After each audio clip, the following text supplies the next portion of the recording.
Olá! Sejam todos bem-vindos ao seu, ao meu, ao nosso podcast. Estamos aqui de copo vazio para o episódio 11.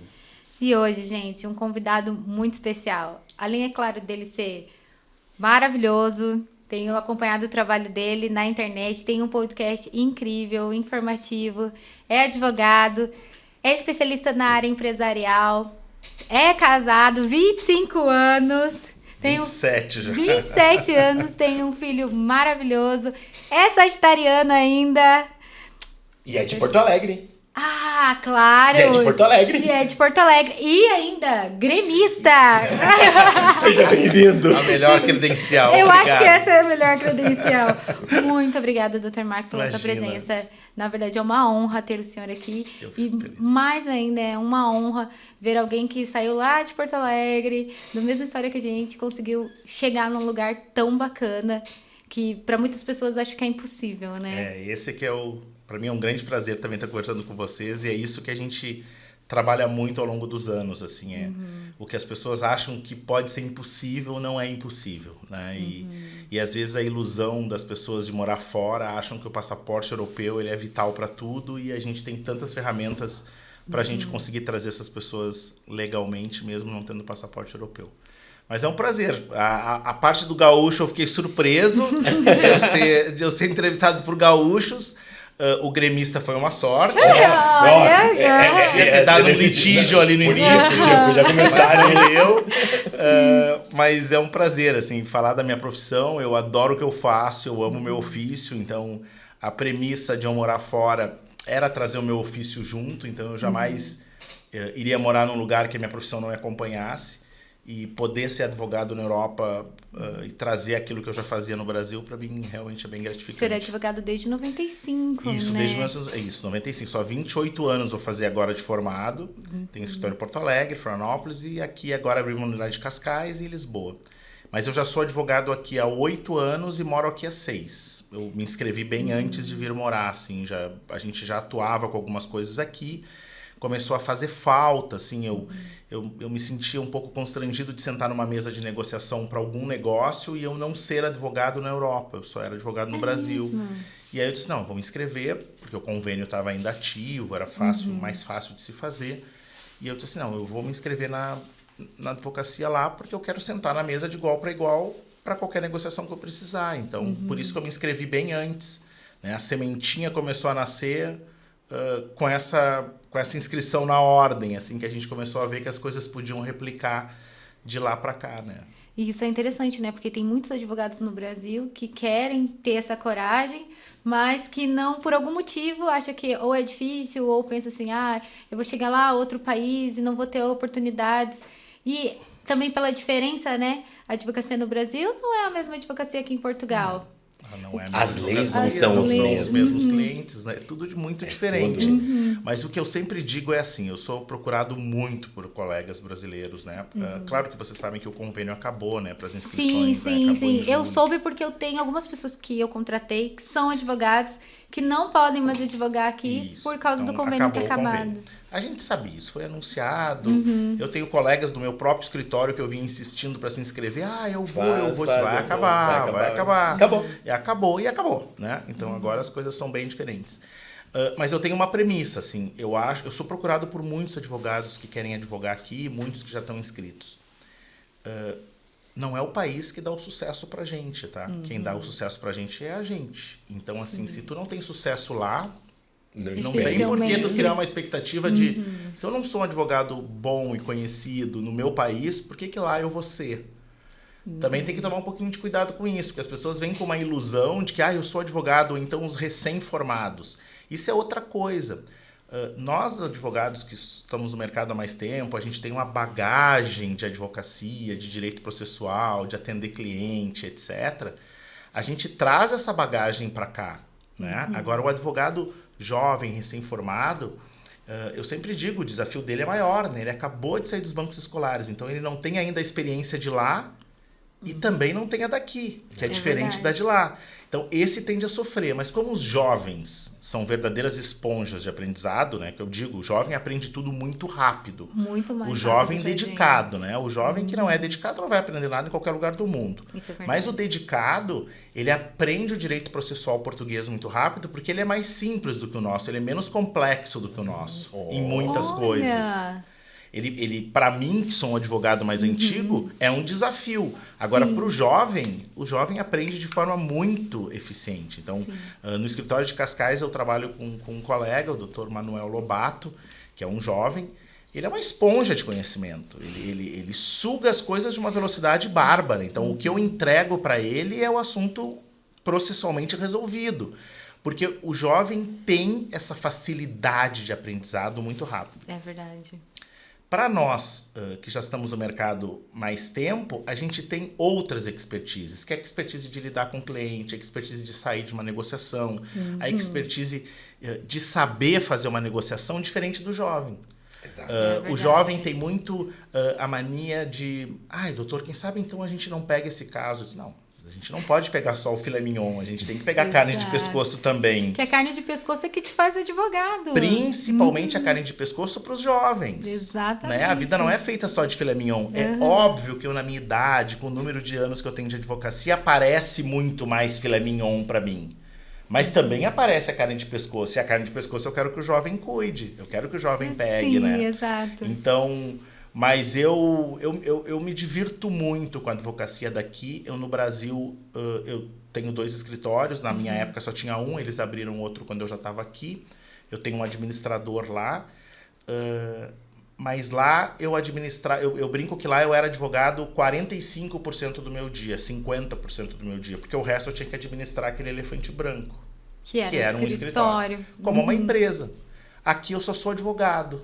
Eu não tenho nada para administrar além da minha advocacia.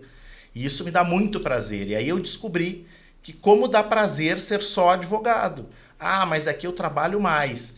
Trabalho mais horas.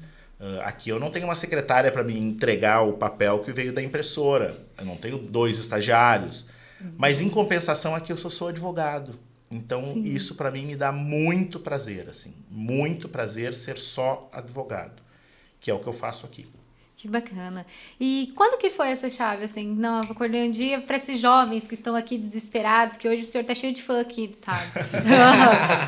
Eles estão a semana inteira falando, não, a gente vai fazer direito, a gente vai fazer direito. Daqui a pouco, não vou fazer direito. Eu falei para eles assim, olha só, vocês têm que ver os 2 lados do direito. Porque não é simplesmente acordar e falar assim, vou ser advogado, está ótimo. Vocês têm que ponderar e pensar, afinal de contas não é uma blusa que você vai vestir hoje e amanhã o senhor vai tirar, né, doutor? Aqui em Portugal já tem uma vantagem que no ensino médio já é direcionado, né? Então isso já é uma grande vantagem. Então, o que eu noto? Quando a gente expatriou, meu filho tinha 15 anos de idade. E todo o meu projeto de morar fora estava relacionado ao ensino do meu filho. Então, eu queria que ele fizesse o ensino médio completo aqui, para ele poder fazer o exame nacional, para ter nota média suficiente para ele entrar na universidade. E deu tudo certo com relação a ele. Passou com uma nota boa, pode Tanto escolher... que ele fez economia, né, Isso, doutor? pode escolher a universidade que ele quis, tá tudo certo. Agora vai fazer Erasmus na Holanda, tá tudo certo com o meu filho. Então, assim, todo esse investimento de educação nele e com a gente junto foi justamente para viabilizar ele estudar aqui e escolher a área que ele queria. No caso da advocacia, a vantagem que eles têm, os jovens hoje, é que eles já estão direcionados. Né? Então, assim, eles já sabem, já estão estudando só o que eles já gostam. vai para aquela linha. Então, eu noto com os jovens que o meu filho, por exemplo, era um aluno médio no Brasil. E se orgulhava. Vocês conhecem Porto Alegre, meu filho estudava no Anchieta, Sim. que é uma das melhores escolas da cidade. Ele era um aluno médio e se orgulhava de ser aluno médio porque só estudava para passar. Né? Aqui, quando nós chegamos, eu disse, meu filho, acabou a história de ser aluno médio, porque agora eu preciso da tua média de notas de todo o ensino médio para ir para a faculdade. Só que aí aconteceu o grande estalo que eles também já estão vivendo ou vão viver. Quando tu tira do aluno de ensino médio as matérias que ele não gosta... Parece que tem um despertar. Ele só estuda o que ele gosta. E aí a nota vai lá para cima. Naturalmente a nota foi lá para cima. Ele não estudou química, física nem biologia, que era o que ele odiava. Que é o que todos odeiam. Então, assim, quando isso tira dele, tu consegue focar Tira em um coisas que peso. tu gosta mais. E eu acho que no Brasil deveria ser assim. Não, mas já tá aprovado. Vai Já? ser Olha assim. que Só que maravilha. no Brasil tudo demora para ser implantado, né? Porque se as pessoas entenderem que na hora que tu direcionar os jovens, claro que também a gente tem muitos problemas, e principalmente com as pessoas expatriadas, que o jovem é muito cedo para ele também escolher, né? Porque se ele verdade. resolve fazer arquitetura e ele escolhe no ensino médio aqui, no secundário, a área da arquitetura, e ele resolve mudar de ideia lá na frente, ele tá faltando Tem um que monte de voltar. coisa Tem que voltar. para ele fazer o exame nacional. Mas se o cara tá mais ou menos direcionado, ele consegue se sair bem, que foi o caso do meu filho. Então, eu acho que isso já é um bom caminho para escolher a advocacia. No meu caso, por incrível que pareça, meu primeiro vestibular da vida foi para medicina. É mesmo? Que Primeiro vestibular para curioso. medicina. Não me dediquei como deveria, não tinha como passar mesmo. E a segunda opção, já 6 meses depois, foi fazer direito. E eu passei no primeiro vestibular para direito e sempre gostei muito do que eu fiz. E fiz a faculdade inteira, e na PUC, em Porto Alegre. E sempre gostei muito de ser advogado. Eu nunca fui empregado de ninguém. Eu sempre fui dono do meu escritório desde o início, assim, sem ter tradição na família de ninguém advogado. Ninguém me deixou nenhuma herança na advocacia, nem coisa nenhuma. Mas me aliei a uma sócia que durou uma sociedade de 17 anos. E a gente, com a cara e a coragem, abrimos o escritório 1 mês depois de formados. Nossa! Que maravilha! 1 mês depois de formados. Por isso que o nosso escritório é de setembro de 95. A gente se formou em julho. Em setembro de 95, a gente abriu o primeiro escritório. Olha que curioso. O escritório tinha os nossos 2 sobrenomes. Quando ela saiu da sociedade, ficou só o meu nome. Hoje o escritório é só com o meu nome. E quando eu decidi morar fora, eu peguei o advogado mais antigo do meu escritório, transferi cotas e passei a gerência dos escritórios do Brasil para ele, porque eu morando fora, legalmente, eu não podia ficar gerenciando de fora. Sim. Então, legalmente, ele é o gerente do escritório, ele é sócio do escritório, mas continua com o meu nome. E a gente se dá muito bem, ele tem total autonomia. E eu brinco com ele, agora eu estive em Porto Alegre, e eu disse para ele... Tu sabes, né? Eu só moro fora porque tu existe. Se não eu não morava existisse. fora. Uhum. E aí ele brinca, não é bem assim. Não, é bem assim. Eu só posso morar fora porque tu existe, né? Então, isso me orgulha muito, assim, de ver as pessoas... O pessoal do escritório do Brasil está com a gente há bastante tempo. A gente não tem muita rotatividade de pessoal. Mas eu sempre me identifiquei muito com a advocacia. E eu e a minha mulher sempre viajamos muito, assim, a turismo, assim, sempre. Eu tenho um filho hoje de 21 anos, ele sempre viajou conosco, desde bebê, sempre viajou. E a gente sempre voltava das nossas viagens com a impressão de que a grama do vizinho é mais verde do que a minha. Sim. E eu dizia, por que esse vizinho tem essa grama tão verde e a minha não é tão verde? Por que lá eu posso caminhar com mais segurança e aqui eu não posso? Por que lá... Sempre teve esse questionamento, assim, na vida da gente de morar fora. E aí, quando meu filho tinha 5 para 6 anos, a minha mulher era executiva de multinacional, a gente foi expatriado para Paris por 6 meses. Nossa. Aí era o cônjuge acompanhante, eu que fui acompanhando ela nessa Sim. viagem. E ela foi a trabalho.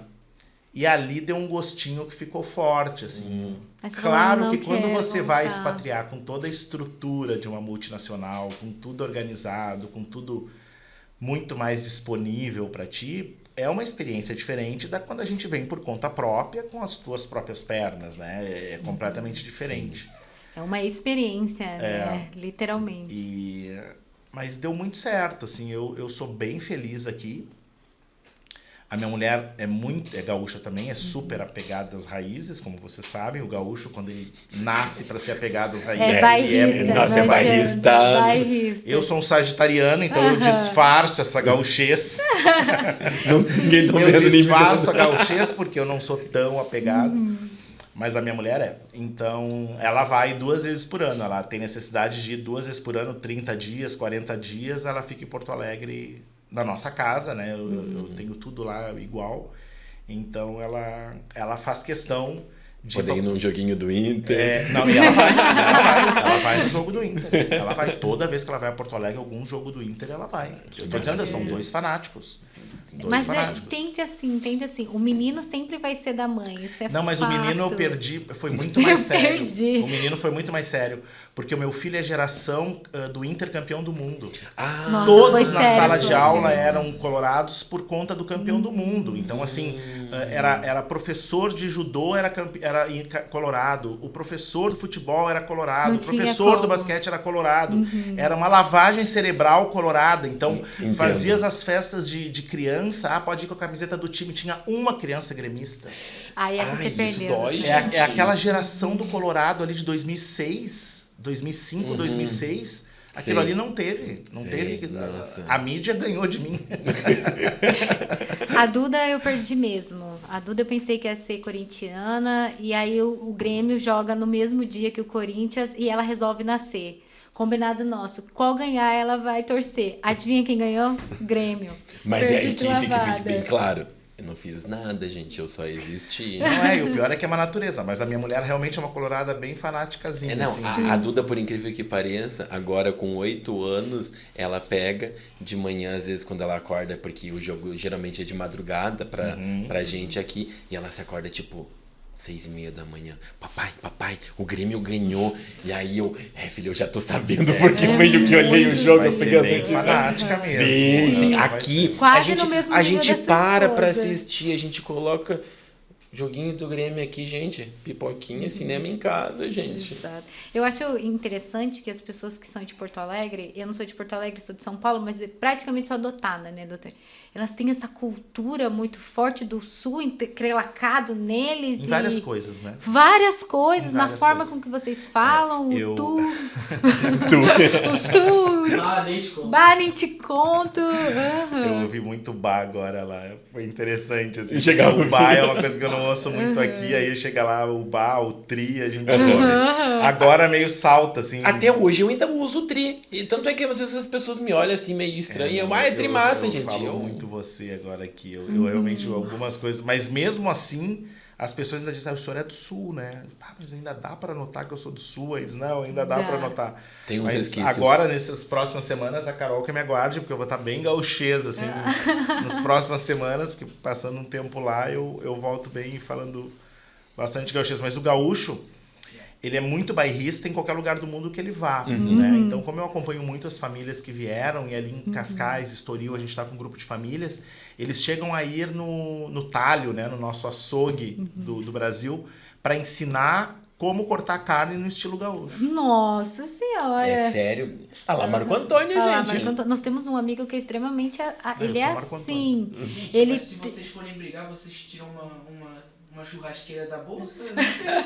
Não, sem churrasqueira. Não, brigar não, gente. A gente oferece um pedaço de picanha pro coleguinha, Já virou gente. amigo. Doutor, eu vi que o senhor traz também muita família de lá pra cá, né? Isso. Na verdade, assim, a nossa advocacia é uma advocacia empresarial. Então, as pessoas que nos procuram são empresários que querem replicar os seus negócios aqui. Então, nos procuram basicamente para abrir as empresas, abrir conta bancária, saber a questão tributária, dar uma explicação, porque a gente consegue fazer esses planejamentos melhores, assim. Só que, na verdade, essas pessoas elas têm por trás essa ideia de replicar o negócio aqui, de virem. Sim. Ou trazer funcionários, ou trazer gestores, ou trazer os próprios sócios. Então, normalmente eu acabo também fazendo muito trabalho migratório por conta disso, porque eu tenho que regularizar as famílias que estão vindo. Eu tenho que trazer as famílias que vão cuidar desses negócios. Sim. Então, a gente atende muitos empresários no Brasil que estão comprando empresas portuguesas. Então, quando ele compra uma empresa portuguesa, ele quer trazer o diretor, ele quer trazer o gestor, ele quer trazer gente do Brasil para As cuidar. pessoas de confiança. Ele quer trazer. Então, a gente tem que se envolver com todo o processo expatriatório. E quando eu falo de processo expatriatório, eu não estou falando em pedir um visto no Brasil, porque eu sempre brinco que o pedir o visto no Brasil é 30% do trabalho. O perrengue é aqui. Transformar esse visto numa autorização de residência, dar número de utente, dar número de segurança social, fazer mudança de domicílio fiscal, pedir o residente não habitual, pedir o estatuto de igualdade. Vocês fazem todo esse O nosso procedimento. projeto expatriatório é lá desde a hora de preencher o primeiro formulário lá para apresentar o visto até o final aqui. Eu vou até o fim. Então, Que maravilha. até chegar a apresentar o contabilista para fazer o primeiro IRS dele. A gente faz tudo. Olha que serviço bacana. Não, é completo. Então, quando a gente diz assim, eu contratei uma empresa. Essa semana uma senhora falou comigo, ela assim, eu contratei. Eu disse, tá, mas quem é que assessorou a senhora? Não, eu contratei uma empresa em Goiânia e ela me assessorou pro visto. Tá, mas pro visto. Mas e depois? E o resto? E o resto? Não, o resto eu tô sozinho. Eu disse, o visto é a parte fácil da história. O visto não é o complexo. O visto é você juntar o rol de documentos, cumprir as exigências e vai sair o visto. Mas e transformar esse visto aqui? A gente está vivendo um momento peculiar dentro do antigo CEF, que agora é o AIMA. Não tem agendamento, eu não consigo reagrupar a esposa, Nossa. eu não consigo reagrupar agora os jovens acima de 15 anos, eu já estou tendo dificuldade. Até os 15 a gente conseguiu pelo online. As renovações de título tão complexas, os títulos de residência permanente. Tá tudo muito complexo. Então as pessoas elas não podem vir soltas mais. Né? Elas não podem vir sem. Eu contratei uma empresa só pro visto. Então, só pro visto? E o resto, né? E o resto? Aqui que é o perrengue. É aqui que cada órgão público vai te mandar para um órgão, para um lugar que tu vai perder tempo, que tu vai em 10 juntas de freguesia para conseguir tirar uma certidão porque ninguém quer te dar. Aqui é o problema. Exatamente. Então, assim, isso. quando o nosso escritório começou a lidar com isso há 8, 9 anos atrás, a gente também sentiu isso há 6 anos atrás, 7. Não, é só um pouquinho. O nosso cliente está chegando lá e está ficando desamparado. Alguém tem que estar lá. Eu disse, bom, atenção, eu sou o dono da... O dono é que vai nesse negócio. Então, sou eu que vou. Então, eu brinquei com o pessoal. Disse, não, se alguém tem que ir, esse alguém sou eu. Porque assim, a gente notou que o perrengue não é lá, o perrengue é aqui. Né? Precisa fazer NIF, cadê o representante fiscal? Eu não quero pedir pra ninguém. A gente estava conversando com isso com a Carol, porque cada lugar que você vai aqui não tem uma informação fixa, doutor. Você chega lá, por exemplo, eu vou no mesmo órgão, ele vai me dar várias informações diferentes. E eu, como advogado, também sofro com isso. Porque às vezes eu consigo coisas com um funcionário que eu não consigo com outro. E aí eu chego com aquele... Eu disse, não, mas só um detalhe. Semana passada eu fiz isso com seu colega. Eu não posso ser responsável pelo erro dos outros. Não, e é bem assim. E nós também sofremos. Hoje em dia, a minha residência, meu título de residência está vencido. Óbvio que daí eles fizeram abrir essa prorrogação até o dia 30 de junho, que todos os títulos de residência, dia 26 de janeiro deste ano agora. E eu peguei... Janeiro, fevereiro e março tá aberto para fazer renovação online. Tá aberto. Mas tu entra para abrir e para fazer e não faz. No site do CEF. Não tá liberado. É o antigo. É o antigo. Tu entra lá. Bom, pelo menos eu digo isso por mim. A menos que eu esteja fazendo algo muito errado. Eu só fiz me manda que o mesmo processo. O computador já deve estar contaminado. Mas você sabe, doutor, eu trabalho na área de recrutamento. E o que eu vejo?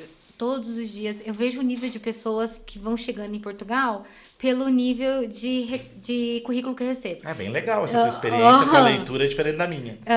Aí eu vejo assim que tem uma leva que só vem currículos da Espanha. Aí só vem brasileiros. Aí só vem angolanos.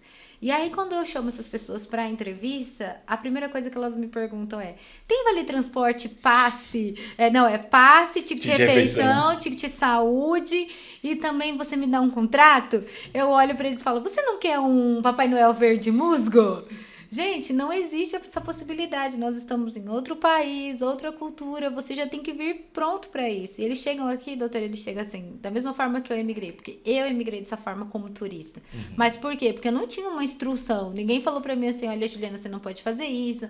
Procura um escritório que pode te ajudar. E o mais vergonhoso é que no escritório na minha própria cidade. Eu nunca soube. E tem outras pessoas que fazem isso. Eu fico muito angustiado quando esses casos chegam em mim. Porque assim, as pessoas perdem muito tempo assistindo alguma coisa de alguém falando. Exato. E não querem perder tempo ouvindo quem sabe falando. Né? Então, o brasileiro tem muito de ouvir os amiguinhos. Então, o amiguinho fala que conseguiu, que é fácil, pode vir, a gente faz tudo por aqui, é muito fácil.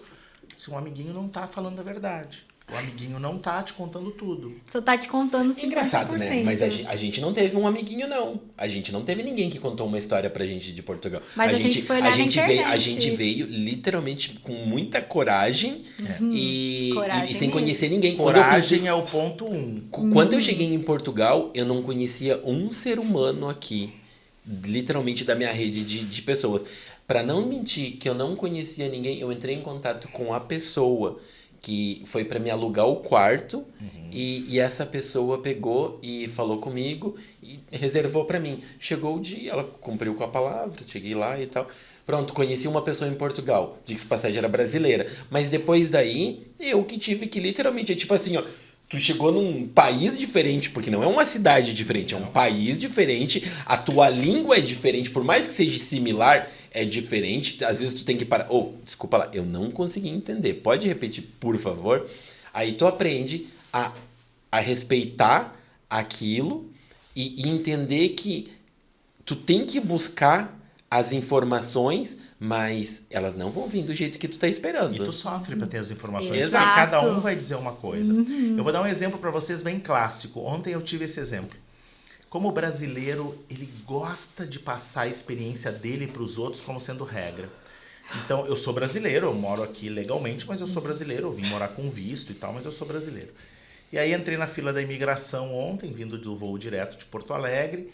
Aí uma senhora na minha frente, com uma pasta cheia de papéis, como é a grande maioria que estava ali, e uma senhora na frente dela. A senhora na frente dela olhou para ela e disse assim: eu acho que essa fila não é para você. Você está indo para Luxemburgo, você tem que ir para a fila das conexões. Você não pode estar nessa fila, você tem que ir direto para as conexões.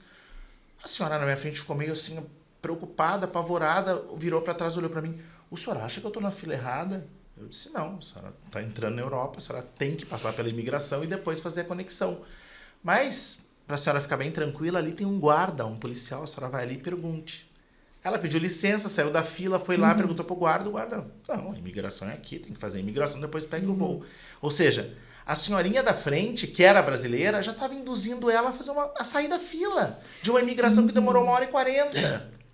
1h40 a imigração ontem. Então, assim, o brasileiro tem essa mania. E aqui em Portugal é uma cultura dos órgãos públicos mandar a gente para vários lugares. É verdade isso. Nossa, doutor.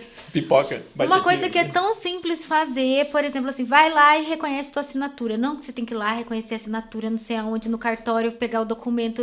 Eu não, moça, mas eu só quero reconhecer a assinatura. Só isso. O processo aonde é que esse. faz? Você está num país diferente e você tem que respeitar as regras dele. Com relação ao país diferente, eu tenho sempre um lema.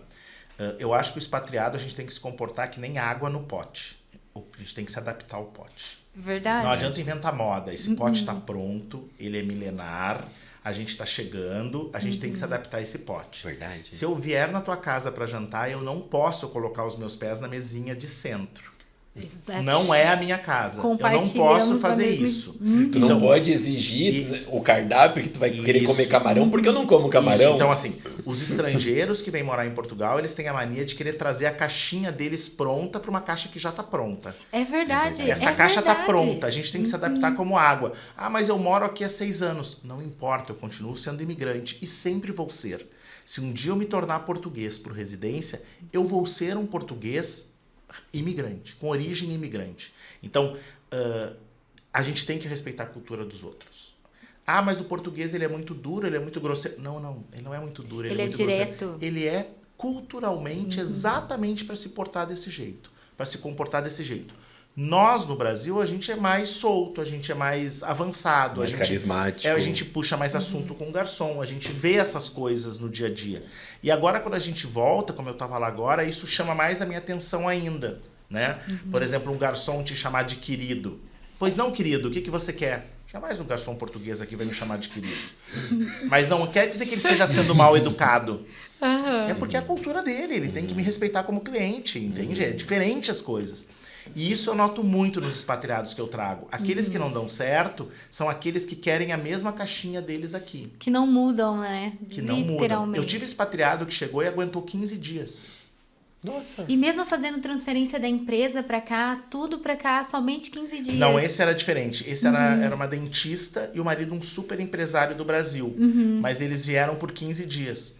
Só que a impressão que eles... E olha que foi um planejamento de mais ou menos uns 10 meses. Em nenhum momento eles me deram um sinal de insegurança que poderia acontecer isso. Que poderia acontecer. Mas é aí que eu digo, como é importante todo mundo em sintonia. Eles tinham filhos pré-adolescentes e os avós no Brasil choravam com as crianças ao telefone todos os dias. Todos os dias. O marido, o primeiro eu vou dar um exemplo como se fosse o primeiro cano de água que estourou na indústria dele, ele disse, eu tenho que pegar um avião e ir. Eu assim, mas não tem ninguém para resolver o cano de água? Não, tem que ser eu com os meus olhos, eu é que tenho que ver esse cano furado. Olha, ou seja, que mas loucura. não preparou ninguém para arrumar um cano de água na indústria? Claro que eu tô dando um exemplo. Não, eu tenho que pegar um avião, eu tenho que ir. Hoje em dia se resolve qualquer coisa de qualquer lugar do mundo. É Por que eu tenho que verdade. estar lá para olhar?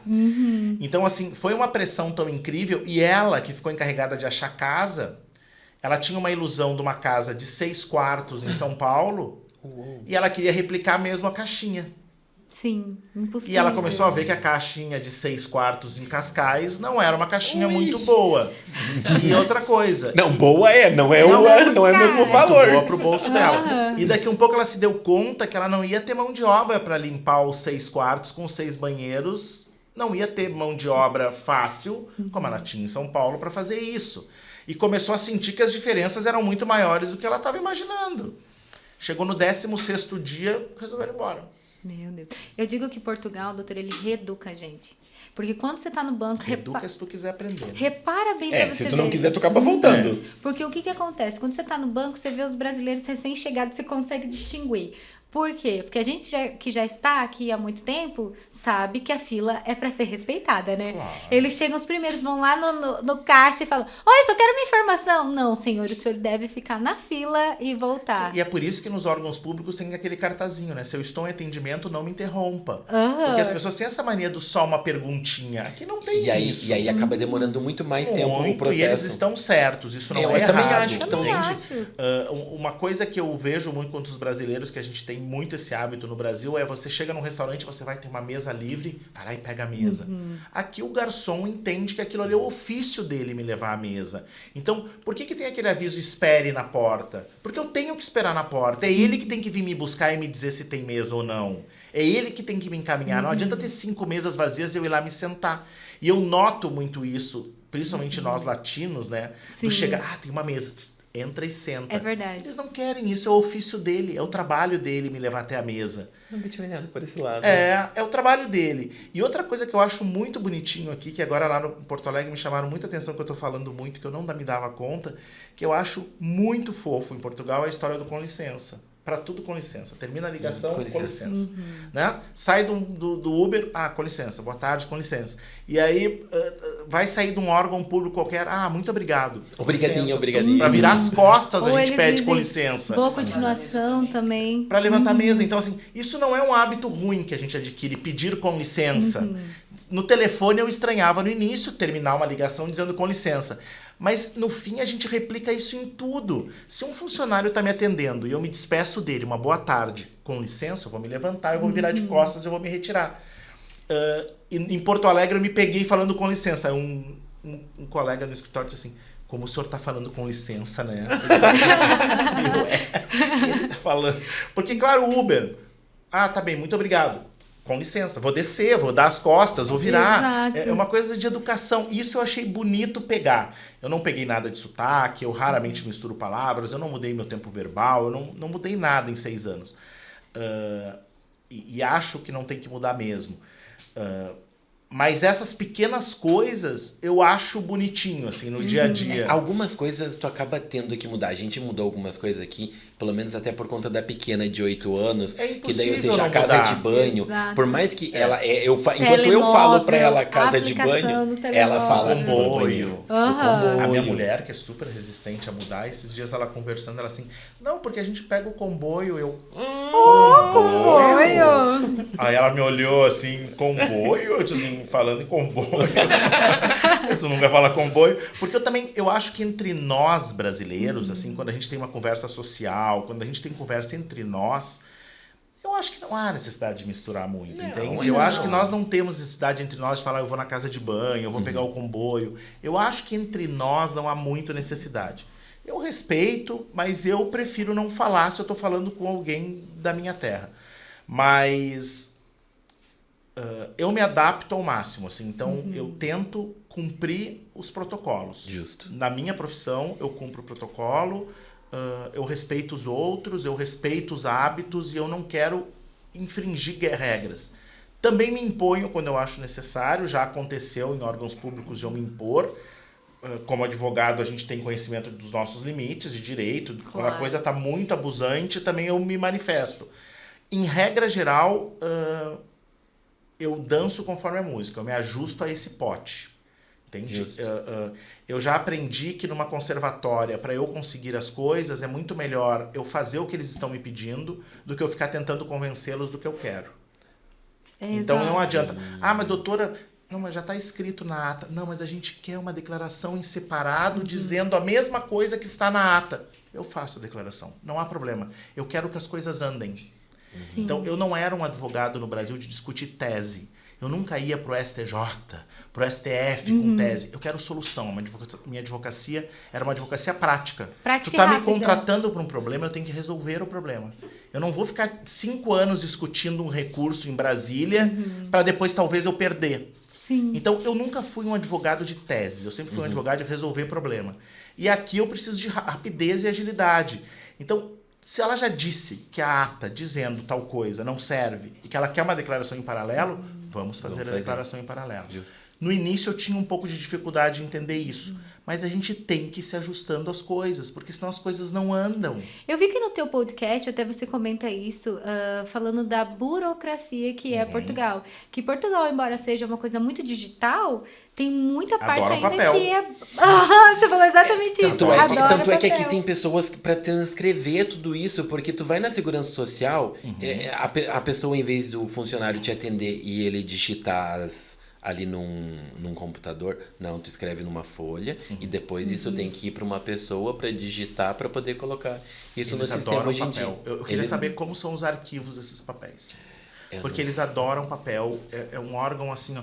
Para eu abrir uma conta no banco, nós advogados aqui, a gente tem o poder de notários, né? De certificar documentos, certificar assinaturas, etc. Então, para abrir uma conta no banco, tem que vir tudo certificado. A gente tem que certificar tudo. Eu brinco com a gerente que me atende no banco que a gente abre conta. Eu digo assim, vocês guardam isso tudo? Porque assim, ó, é o imposto de muito renda papel. brasileiro é enorme. É um monte de... Onde é que vocês guardam isso tudo? Não, e daí estamos falando de 1, 2, 3, 10, 50, 100 mil clientes. Onde é que vai isso? Não, assim, ó, vou te dar um exemplo. Em 2023, eu sozinho no escritório, a gente abriu 162 contas. Ao longo do ano, 162 contas bancárias. Ou seja, uma pessoa, eu, escritório. sozinho, sou pequenininho. Tu imagina um grande escritório ou a quantidade de contas que eles abrem todos os dias. Pra onde que vai esse Pra papel? onde que vai esses papéis todos? É uma coisa inacreditável, é muito Inacreditável. papel. E eles gostam de papel. Gostam. Ok, eu me ajusto ao papel, eu produzo papel. Eu guardo papel. Não tem problema, eu produzo papel. Não, e aqui tu tem que guardar por 2 anos, inclusive, muito papel. Por exemplo, vamos supor... Mas no Brasil a gente guarda também, né? As coisas por fiscais. exemplo, assim, tu tomou uma multa aqui, coisa que aconteceu comigo. Aí eu fui lá, paguei a multa, aí o seu guarda, favor guardar por 2 anos. E eu, é necessário eu guardar por... Ele falou assim, então, aí ele começou a explicar e eu... Tá bem, eu vou Entendi a guardar. função A dele. partir daquele dia, eu entendi, eu guardo. Uma coisa que eu também acho muito bonito aqui, que no Brasil a gente não vê, eu vejo jovens, quando eles vão falar com um policial, por exemplo, eles têm um respeito pelo policial, eles chegam e falam, seu guarda, bom dia, preciso de ajuda. E eu acho bonito isso aqui. Na escola também, até na escola pública é muito mais respeitoso com o professor, certeza, né? com Eu sou mais certeza. velho do que vocês, mas eu sou do tempo lá, do primeiro ano do ensino básico, quando o professor entrava, a gente levantava. Não, eu sou dessa época, a gente sou da levantava. escola militar. Escola militar aí já é outra pegada também. Então, assim, aqui eu vejo que tem muito respeito ainda por essa figura do professor e tal. Eu não acho nada disso ruim. O meu filho saiu do Anchieta, em Porto Alegre, e foi estudar numa escola pública. E a minha mulher, na época, nem cogitava do meu filho estudar numa escola pública em Portugal. A gente saiu do Anchieta, vai para uma escola pública. Mas é o 10º ano, então é um ano muito concorrido. A gente inscreveu em 5 escolas privadas, entre Estoril, ali, Cascais e tal. Nenhuma tinha vaga. Não tinha vaga. Eu fazia pré-inscrição, mas não tinha vaga. E aí eu disse pra minha mulher, ele vai para uma escola pública. Aí ela, mas uma escola pública? Vai, uma escola pública. A gente veio lá Eu disse assim, depois né? a gente vê se a gente troca. Ele foi para a escola pública. Ele demorava 3 minutos da minha casa, em Cascais, até a escola pública, caminhando de manhã. Coisa que nunca caminhou, né? Porque eu trouxe ele para ele ter essa liberdade que ele não tinha no Brasil. Aprender. Né? Para caminhar na rua, né? Coisa que no Brasil claro. não caminhava. E aí foi para a escola. E ele fazia basquete 3 vezes por semana na escola privada que nós queríamos, que era a Salesiana de Estoril. E aí a minha mulher, com ele, um dia foi levar... Não, ela tinha que fazer exame médico para fazer... A minha mulher assim, meu filho, a gente não conseguiu vaga esse ano, mas nós vamos continuar tentando pro ano que vem. Ele olhou bem pra minha mulher assim... Eu não quero. Eu tô bem onde eu tô. 3 minutos de casa, por que tu quer me trocar? Ui! Eu já tô fazendo basquete aqui, pra mim tá ótimo. Então, quem tinha que reclamar da escola era ele, não era eu, e nem ela. Claro, Ele estava justo. adaptado. Ele estava adaptado na escola. Ele fez todo ano nessa escola secundária de Cascais. E logo que eu cheguei, eu fui, por sorte, a gente, como vinha meio frequente para Portugal, eu tenho uma sobrinha que mora na cidade do Porto, que é farmacêutica, mora aqui há muitos anos. Então, toda vez que a gente vinha para a Europa, Portugal sempre era uma parada. Nunca se cogitou morar naquela época, mas a gente sempre parava. E eu fui num jantar, logo que a gente chegou, de uns amigos muito queridos, assim, e aí sentaram 3 jovens, assim, na minha volta, num canto da mesa, na faixa dos seus 35, 40 anos. E aí, meu filho recém tinha começado na escola pública, e um deles era diretor da Galp, o outro era diretor da Vodafone. Os 3 tinham altos cargos em empresas importantes em Portugal. E aí ele disse, onde é que seu filho está estudando? Eu disse, na escola tal, secundária de Cascais. Ele disse, nós todos somos de lá. Nossas famílias são de Cascais e nós estudamos lá. Minha mulher ouviu aquilo, a minha mulher Respirou, relaxou, né? assim, porque é um preconceito nosso brasileiro com a escola pública, né? E Mas aqui... É verdade, doutor, porque a gente... Olha, vamos comparar na escola pública, tá? Do Patrick. Nós viemos para Portugal também pelo mesmo motivo de estudo. Eu falei, gente, como é que meu filho vai ter um futuro, sendo que ele vai estudar numa escola pública que mal tem professor e mal tem cadeira, né? É impossível, Então, não tem comparação. O meu filho estudou todos os 3 anos na escola pública aqui, tirou uma super nota no exame nacional, era um aluno médio no Brasil e se orgulhava disso, estudava na escola que vocês conhecem, que era uma das melhores da cidade, aqui foi na pública, tirou uma super nota, entrou na universidade, tá super bem na universidade, agora vai passar 6 meses ou 1 ano na Holanda, deu tudo certo. Eu digo pra minha mulher, deu tudo certo. Com certeza. O nosso objetivo era esse, deu tudo certo. E o segredo foi o planejamento. O planejamento total. O planejamento foi muito importante. A gente tinha... Eu noto também quando não há segurança familiar. Quando um tá na dúvida do outro, sabe? Sim. Eu noto que tem famílias que às vezes as coisas não dão certo porque o filho tá com alguma dificuldade e o pai e a mãe não estão seguros. Mas quando o pai e a mãe estão... Meu filho, o projeto agora é esse. Nós vamos morar aqui um tempo. Eu nunca disse nem para minha família, nem para o meu filho, que era para sempre. Eu nunca disse, nós vamos morar agora em Portugal e nunca mais vamos voltar para o Brasil. Sim. Então, nós estamos indo para uma experiência de vida fora, que é uma coisa que a gente sempre quis viver, os 3 de novo, depois de Paris. Sempre quisemos os 3 viver um período juntos, assim, fora. Mas nada é para sempre, né? Eu sempre digo isso. Sim. E a adaptação deles é justamente nesse sentido. Eu não preciso morrer em Portugal. Claro. Posso querer morrer aqui. Embora Mas eu acho que eu vou Cascais, querer morrer. embora Cascais Cascais, gente, olha, no meu bonito, plano né? de vida, assim, ó, eu quero ter uma casinha em Cascais, sério. Aquilo ali é tão bonitinho, gente, tão fofo. A gente diz que não é para sempre, mas enquanto a gente vai sendo feliz, tá valendo a pena. É verdade. Né? Então, eu tô sendo feliz. Vocês sabem que a vida da gente aqui é menor do que a gente tem a vida no Brasil, né? Tudo é menor. Eu brinco com as pessoas mais que vêm. rápido. A casa é menor, o carro é menor, os armários são menores. É verdade. Tudo é menor. O país é menor. A vida da gente é menor. Por quê? Porque a vida da gente aqui é da porta para fora. Eu quero usufruir de Cascais e de Portugal da porta para fora. Exato. Lá no Brasil a gente tem superestruturas pra gente viver da porta para dentro. Mas é isso, doutor. Sabe o que eu penso? Porque aqui, ó, você pega... Pode ver, lá no Brasil você tem que comprar um carro super caro. As pessoas compram um carro super caro que vai te levar no mesmo lugar do que um carro mais barato. Entretanto, Portugal, as rodovias, elas são tão boas que se você comprar um carro usado ou um carro novo, ele vai fazer o mesmo trabalho. A vida da gente aqui ela é mais simples porque a gente vive mais com outras coisas. É verdade. Então a gente usufrui de outras coisas que no Brasil a gente não usufruía. Então, no Brasil, as pessoas olham pra gente e dizem, mas a vida de vocês no Brasil era muito confortável. É verdade, era confortável. 6 meses antes de eu vir morar em Portugal, minha mulher me pediu um carro blindado. Que conforto, né?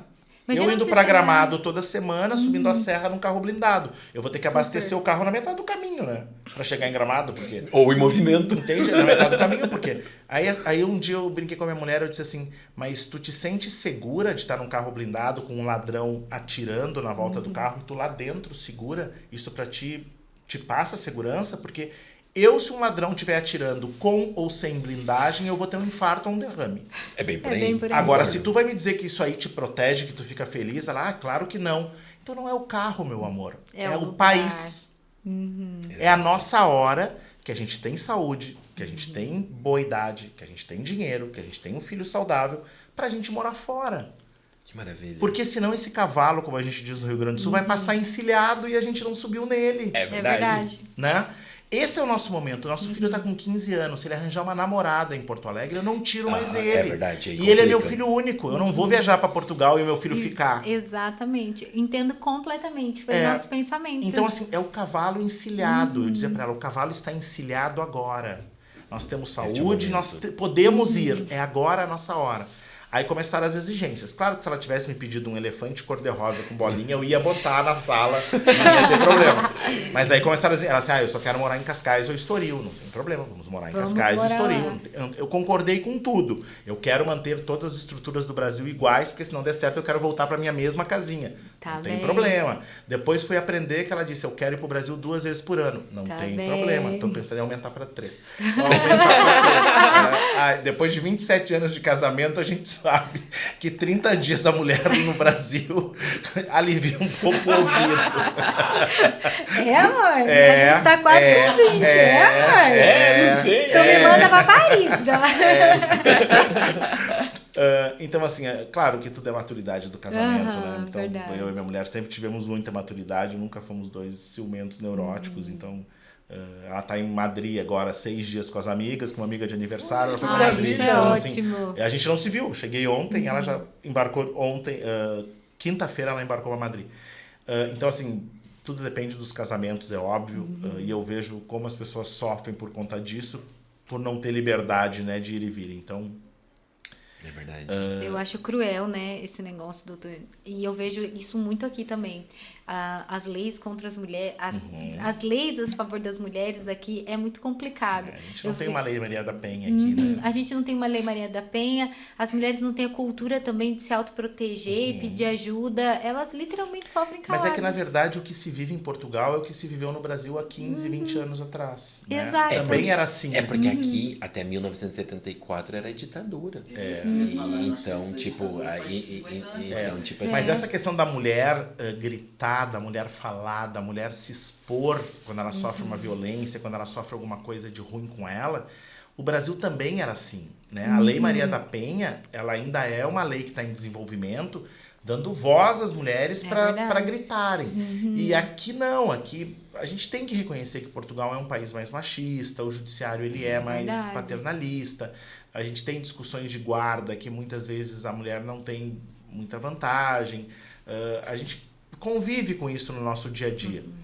Mas é a evolução humana, né? A evolução de uma sociedade. Tá aí um ponto que eu não conhecia, esse ponto. Porque no Brasil, tipo, a mãe fica com o filho, tipo, isso é normal. Aqui, eu conheço uma história aí de uma pessoa que falou que não quer deixar do marido porque falou que se Ele fica com o deixar, filho. ele fica com o filho. E ela não quer perder o filho e ela sabe que se houver separação, ela perde o filho. E assim, até em poder aquisitivo alto, famílias com poder aquisitivo alto que eu atendo em Estoril, isso acontece, tá? O senhor também atende famílias com questões de famílias Eu sou ou muito advogado específicas? eu sou advogado no Tribunal de Cascais, porque aqui em Portugal a gente não tem a figura do defensor público que a gente tem no Brasil. Então, mesmo? no Brasil a gente tem o promotor de justiça, o juiz e o defensor público, Sim. e temos os advogados particulares. Aqui a figura do defensor público não existe. Então, nós, advogados, somos credenciados no tribunal como advogados oficiosos. Advogados que o Estado nomeia para as pessoas mais carentes. Sim. E como não existe essa figura do defensor público, a remuneração é um pouco melhor e tal, para cada processo que se pega. Eu estou numa idade que eu já não tenho mais muita paciência de controlar prazo. Eu não Sim. tenho muita paciência. Então, assim, eu brinco que eu vim para Portugal, eu não vim muito para passar muito trabalho, um pouco de trabalho, mas não muito trabalho. Então, assim, o meu escritório é multidisciplinar. Então, eu tenho pessoas capacitadas para fazer o que eu preciso. Então, por exemplo, o Dr. Manuel Lobato cuida de toda a parte processual. Então, todos os processos que vêm do tribunal, o Dr. Manuel é que cuida. Claro que quando tem sustentação oral, quando tem dia de julgamento, quando tem uma audiência que eu gosto de falar, aí eu quero ir. Porque aí eu gosto de falar e sustentar e etc. Então, eu participo de alguns atos. E dá uma adrenalina, né? Muito, doutor? porque eu gosto. E A eu emoção. sinto falta. Então, eu brinco com ele que eu fico com o filé mignon do processo. Mas o cuidar prazo é com ele. E ele é excelente, ele adora o que ele faz muito bem, ele é especializado em direito criminal, ele faz direito de família, ele é muito bom no que ele faz. Então, eu me sinto confortável de fazer o atendimento do cliente, captar o cliente, fechar o contrato, e eu entrego na mão dele e ele que cuida. E quando tem esses momentos assim processuais que me interessam participar, são os momentos que eu vou. E a gente tem uma psicóloga que trabalha com a gente, que é especializada em expatriação. Ela tem 26 anos de experiência. Ela que nos preparou pra gente morar em Paris, então ela é bárbara, já escreveu vários livros. Olha que trabalho completo. Ela é maravilhosa. A gente Nunca tem tinha parado pra pensar, doutor, pelo aspecto psicológico de quem Muito. vem e de quem fica e dos muito. filhos. E É precisa realmente desse preparo, incrível. precisa desse preparo. Ela é ótima. Ela vai, nós vamos entrevistar, não, Carol, no meu podcast, a gente vai entrevistá-la. É Andréia Sebem, ela é bárbara. Que bacana, eu vou assistir esse episódio. Ótima, ela é ótima. Aí a gente tem contabilista, que cuida dos expatriados, porque não é todo contabilista português que sabe fazer a declaração de IRS de quem tem imposto de renda lá e aqui, que isso é outra ilusão, né? As pessoas acham que só porque vem morar aqui e não tem renda aqui, que não precisam declarar imposto de renda.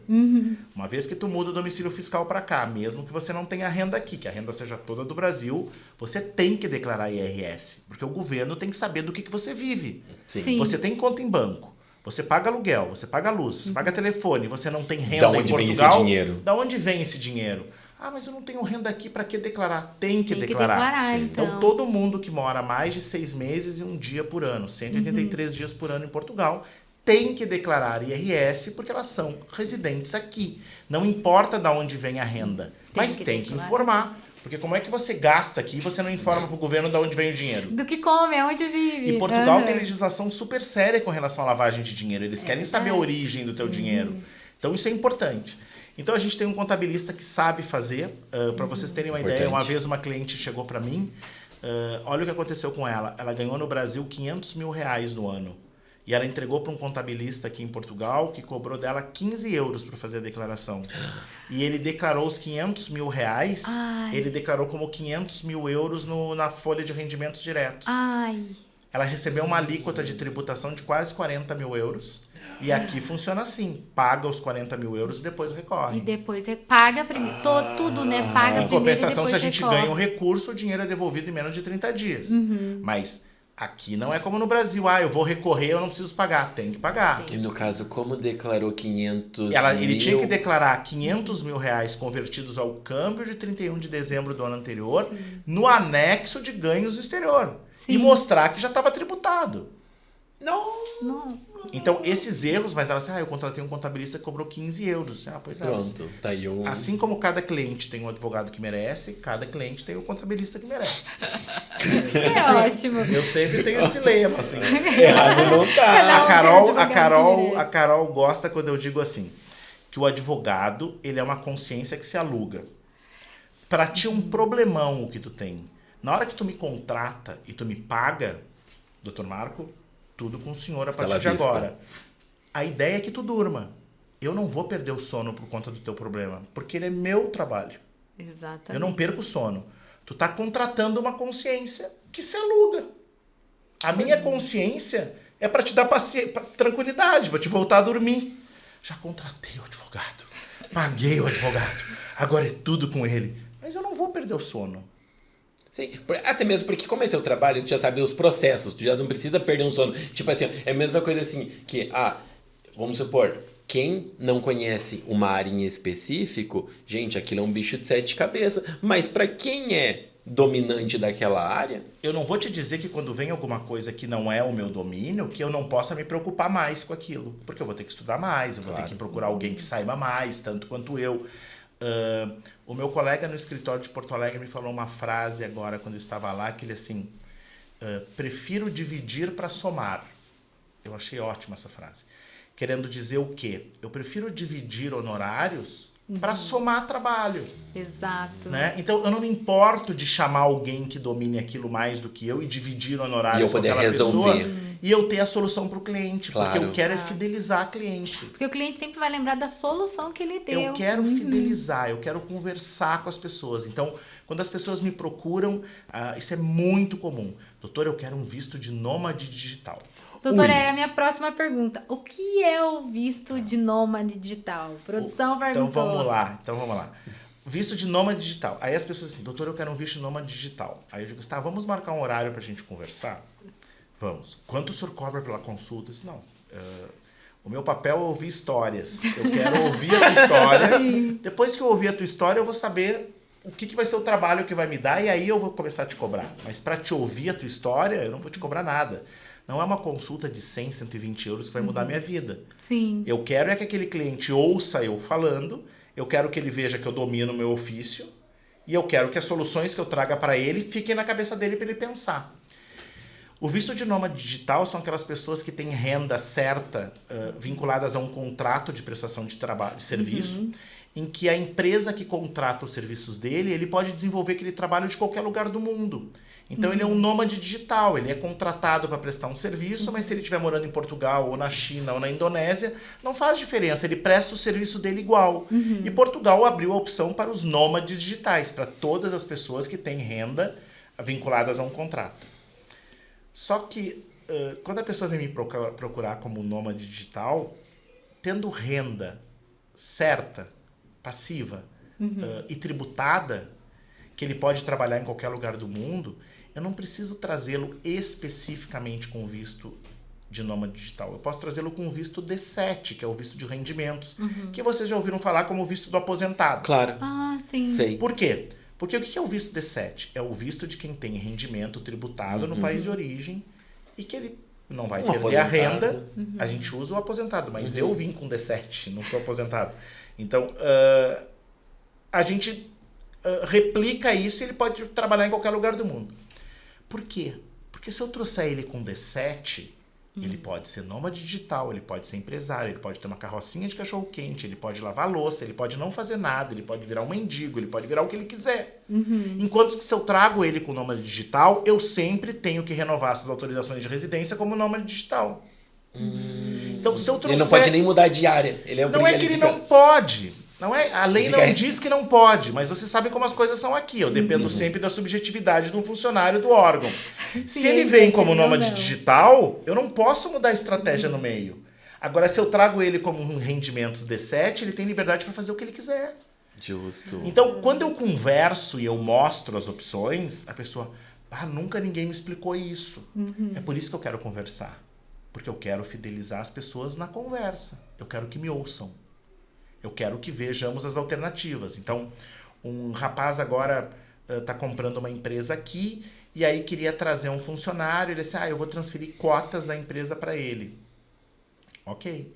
E aí o senhor pede um visto de empreendedor, um visto de business, que é o tal do D2. Ok. Esse visto está vinculado a um business plan. Tem que ter um plano de negócios. Sim. Agora, tudo é novo. É novo a empresa, é novo o projeto, tudo é novo. Se aquilo ali não der certo e não desenvolver bem, não tem como renovar a autorização de residência. Ele vai ter que voltar, teoricamente, e começar então, de novo. Então vamos ver. Como é que é a tua vida aí? Não, eu sou empresário. Eu presto... Não, se tu é empresário e a empresa vai continuar prestando serviço para as empresas que tu atende, eu prefiro te trazer com D7. Porque aí eu te desvinculo dessa empresa, eu te desvinculo do business plan, e se isso aqui não der certo, tu pode ficar em cima dos rendimentos que tu prova que tu já tem no Brasil. Então, eu trago as pessoas com o máximo de liberdade possível. E com mais consciência também. Tem pessoas que eu não consigo enquadrar de outra forma. A maioria eu consigo. Mas eu tenho opções. E isso é estratégia. Que aqui em Portugal existe um pouco de dificuldade isso, dos profissionais criarem estratégias. A gente sofre um pouco com isso com contabilista, de ter uma estratégia tributária. Eu tenho meio que exigir, assim, por favor, mas eu preciso entender isso aqui, eu preciso de uma estratégia tributária. Então, aqui eles têm um pouco de dificuldade de criar estratégias. Por quê? Porque é muito melhor o que tu está acostumado do que tu ter que sair um pouquinho da tua linha de conforto, da tua zona de conforto. Mas faz 6 anos que eu moro aqui, faz 6 anos que eu estou fora da minha zona de conforto. Porque cada projeto é um desafio.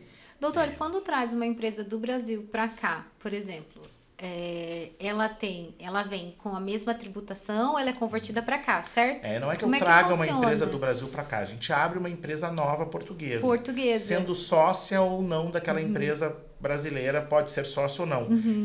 Eu não abro filiais, eu abro uma empresa nova, porque tem um complicativo forte, porque a filial tem questão de royalties, de ter que mandar para o país de origem. Então, a gente abre uma empresa nova, podem ser os mesmos sócios da empresa brasileira ou a empresa brasileira ser uma das sócias. Um pouquinho mais pra frente, por gentileza. E tem muitos brasileiros fazendo isso, investindo em Portugal. Como é que tá? Muito, muito. Brasileiros e americanos. Agora é a grande leva dos americanos. É o momento deles. É a menina dos olhos, né? Os americanos estão... Os americanos também sofrem com problema de violência, viu? Eles também têm problema. Mesmo? É uma violência diferente da nossa, mas eles também sofrem. Eu atendi uma família da Califórnia. A gente tem uma das pessoas que faz parte da nossa equipe é uma relocation só para Califórnia, só para os americanos. Bacana. Eu atendi uma família da Califórnia que ela disse: no Brasil vocês sabem, entre aspas, aonde está a violência, que está muito vinculada à pobreza. Vocês sabem os bairros que são mais perigosos, as ruas, etc.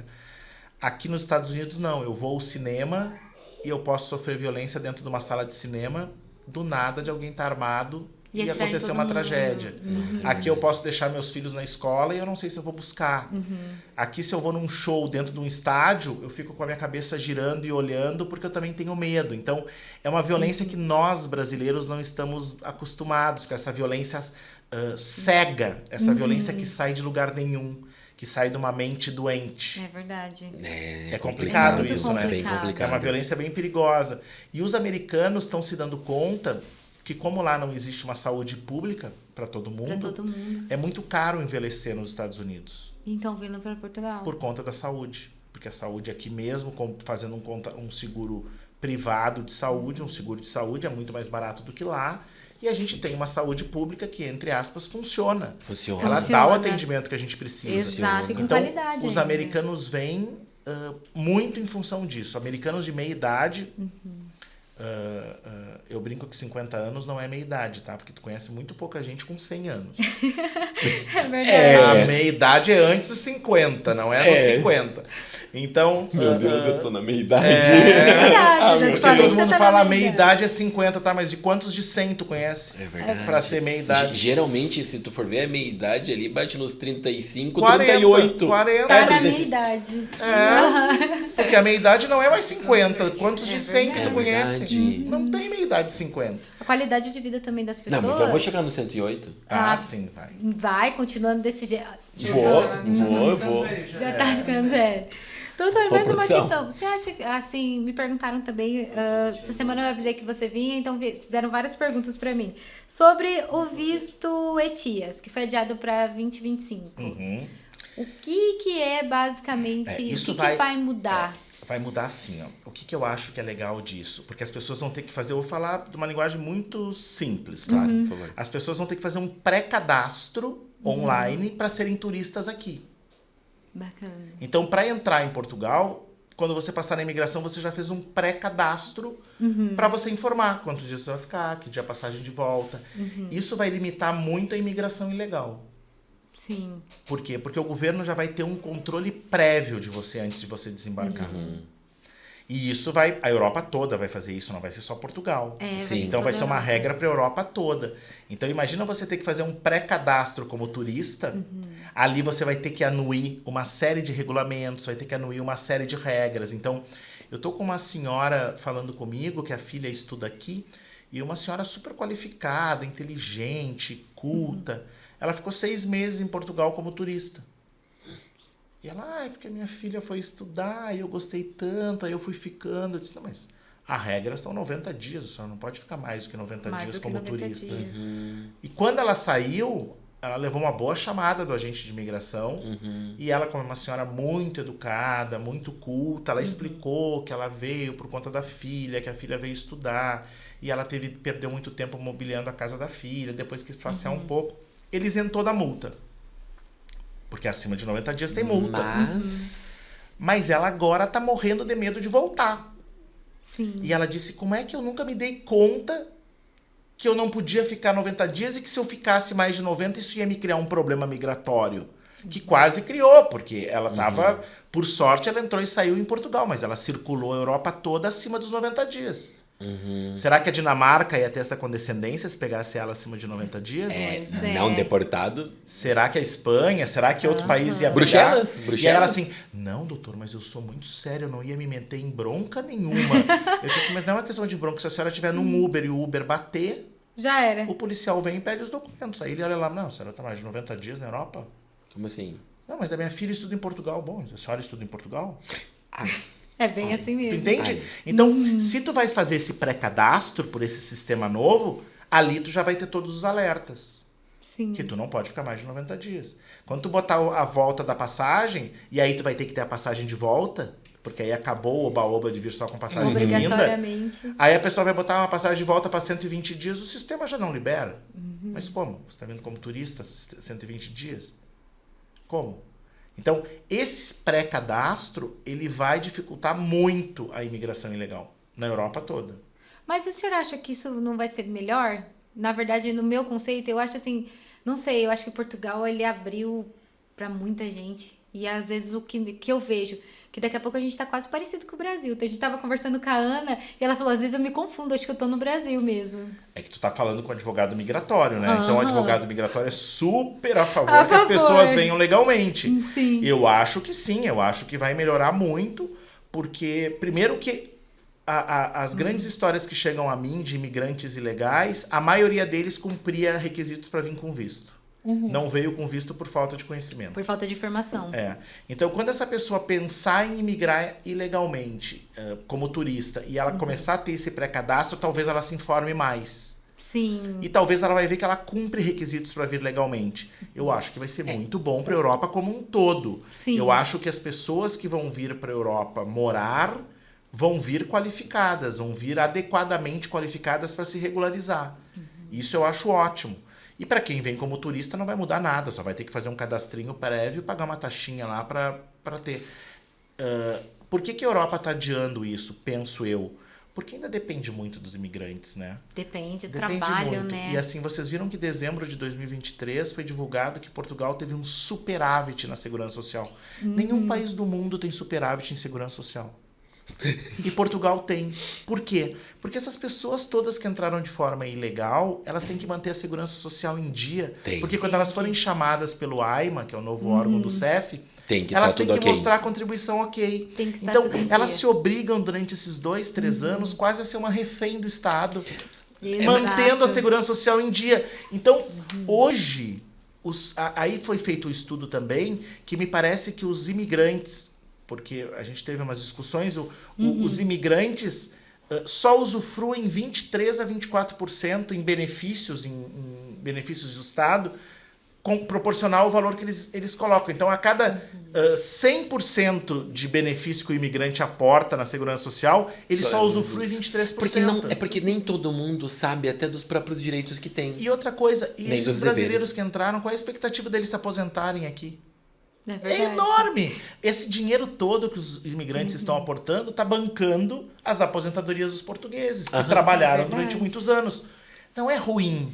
Não é, Não. Isso é uma roda que está girando, que é boa. Não é ruim. Eu acho que é bom, sabe por quê? Porque eu vejo pela quantidade de vagas que a gente dispõe todos os dias.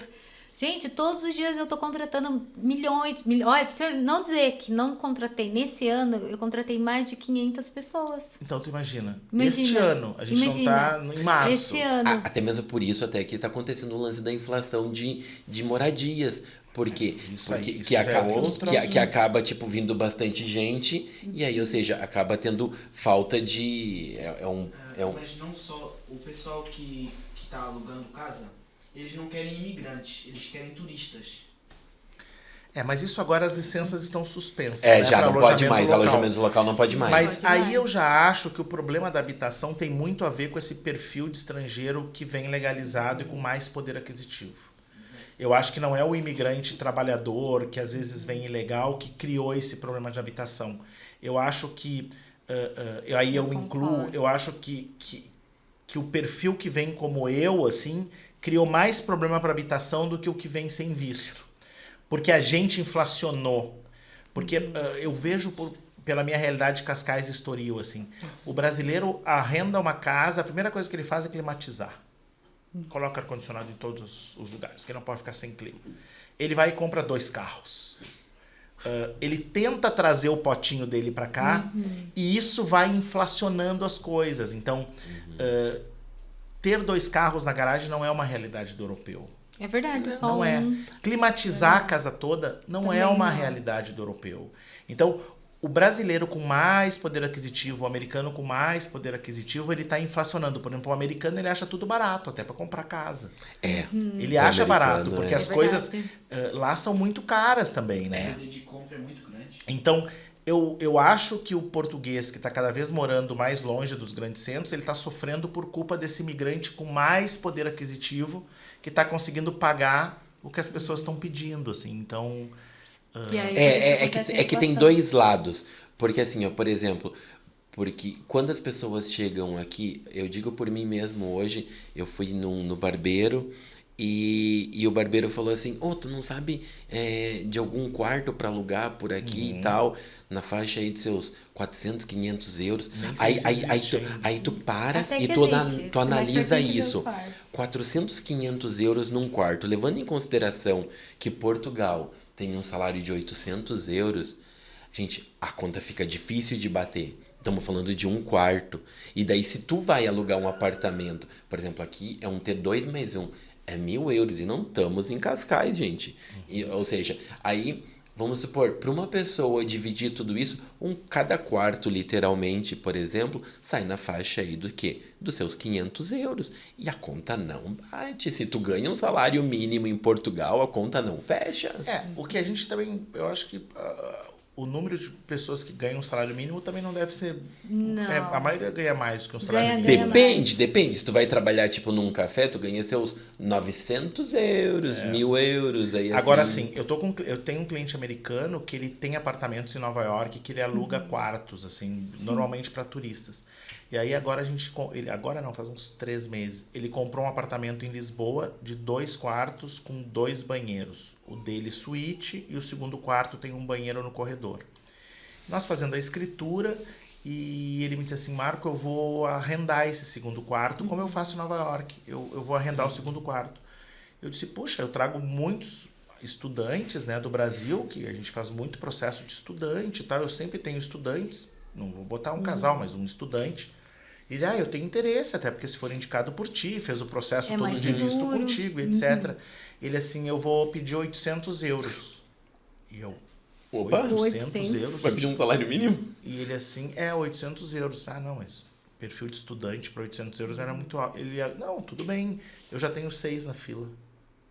6. 6 pessoas na fila para alugar um quarto de 800 euros. Para morar com o dono do apartamento.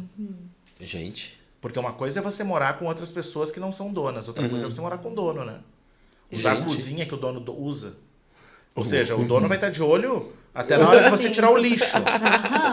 E ele assim, não, sem problemas, eu tenho 8 pessoas interessadas. 6 pessoas interessadas. Num quarto de 800 euros.